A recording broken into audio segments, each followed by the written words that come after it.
Bueno, bienvenidos a un nuevo análisis visual. Hoy vamos a meternos de lleno en una realidad médica de la que, sinceramente, no se habla lo suficiente: las secuelas en la edad adulta tras una cirugía infantil de hipospadias. Nuestro objetivo aquí es arrojar un poco de luz, darle estructura al tema y, sobre todo, ofrecer respuestas sólidas para todos esos pacientes que a día de hoy siguen lidiando con los efectos de aquellas intervenciones. A ver, es completamente normal, pero normalísimo, llegar a la edad adulta y tener ciertas dudas físicas o emocionales sobre los procedimientos médicos por los que pasamos de pequeños. Muchas veces estas dudas se llevan en silencio durante años, ya sea por alguna molestia física, por problemas en las relaciones sexuales o simplemente porque, oye, los resultados no terminan de verse bien. Es absolutamente crucial validar estas experiencias. No es algo raro ni aislado, es una situación médica real y súper documentada. Para este recorrido tenemos una hoja de ruta muy clara. 1. Secuelas de las cirugías infantiles.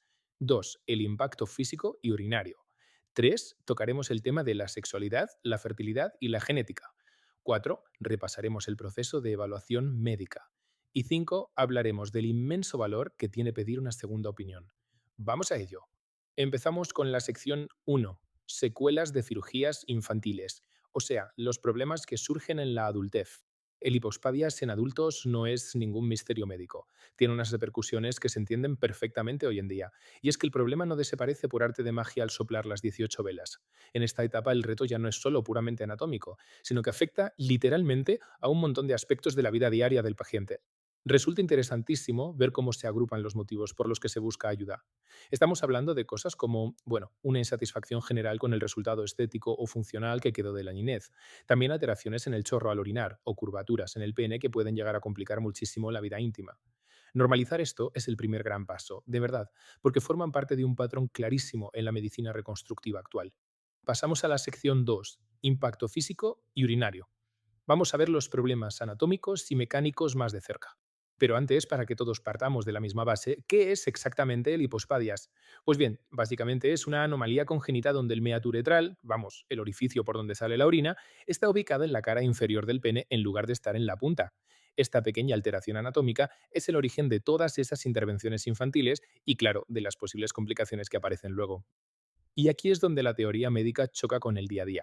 Las complicaciones físicas pueden ser, bueno, un verdadero rompecabezas. Por un lado, tenemos lo que se conoce como cordé, que es una curvatura hacia abajo que puede causar bastante dolor durante la penetración.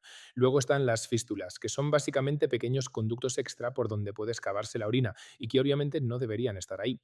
También vemos estenosis del meato, o sea que el orificio se estrecha demasiado, y varios defectos estéticos en la piel. Incluso por culpa de una dirección anómala del chorro, muchos pacientes tienen que sentarse para poder orinar cómodamente. Entramos en la sección 3: sexualidad, fertilidad y genética. Todo lo relacionado con el impacto más íntimo y reproductivo. Vale, este punto es clave. Cuando hablamos de fertilidad hay que ir a los datos objetivos, porque el miedo a veces nos juega malas pasadas. La ciencia nos dice que en los casos distales, es decir, cuando la malformación original estaba cerquita de la punta, la fertilidad suele ser totalmente normal. No hay de qué preocuparse. Sin embargo, en los casos proximales, que son los más severos desde el nacimiento, ahí sí que la fertilidad podría verse algo disminuida. Entender esta diferencia es fundamental para quitarnos ansiedades de encima que a lo mejor no tienen fundamento. Y ojo a esta estadística: un 10%. Resulta que un 10% de los pacientes experimenta una eyaculación débil, llegando a veces a tener que, literalmente, presionar o exprimir la uretra de forma manual para vaciarla del todo.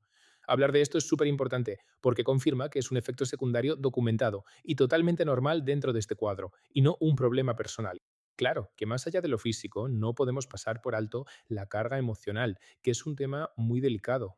El impacto psicológico es inmenso. Los estudios nos muestran un mayor riesgo de disfunción eréctil, que muchas veces, de hecho, viene de la mano del miedo al rechazo o a sentirse juzgado por el aspecto de los genitales. Es que la percepción que uno tiene de su propia estética es un pilar gigante para la confianza sexual, y sentir esa inseguridad es 100% válido y está reconocidísimo médicamente. Y si nos fijamos en la genética, los números hablan por sí solos. En la población general, la probabilidad es de un caso por cada 250 o 300 nacimientos.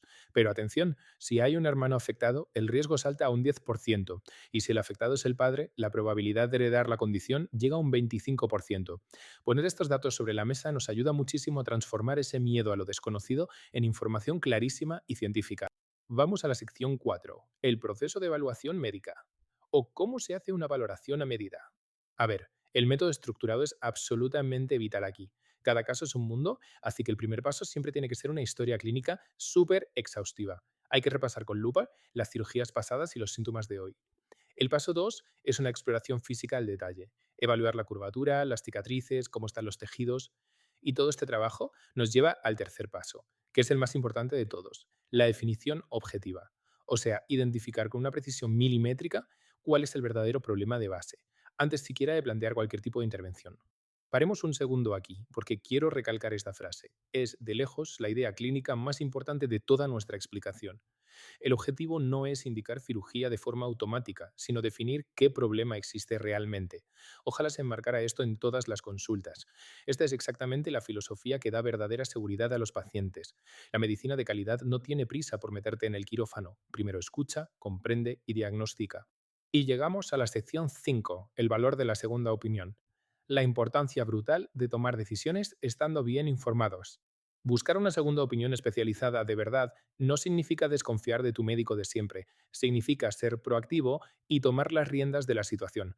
Te permite tener una revisión súper detallada de lo que ya se hizo, evaluar cómo están las cosas ahora mismo de forma objetiva y explorar las alternativas reales de tratamiento.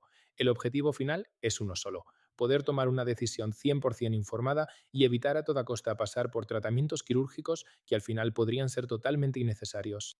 Porque, seamos realistas, la cirugía reconstructiva compleja y el manejo de estas secuelas en adultos no son temas que domine cualquiera. Exigen un nivel de especialización altísimo. Hablamos de conocimientos y técnicas que en muchos casos se apoyan en décadas de experiencia, como esos más de 30 años tratando hipospadias que nos indican las fuentes, para poder ofrecer soluciones que no solo suenen bien, sino que sean verdaderamente realistas y seguras. Este puente entre la cirugía infantil y la reconstructiva en adultos es la clave de todo. Para arreglar o mejorar algo en la edad adulta, el especialista necesita comprender a la perfección la técnica que se usó cuando el paciente era un niño. Es, en definitiva, una continuidad de cuidados que requiere una atención médica ultra especializada.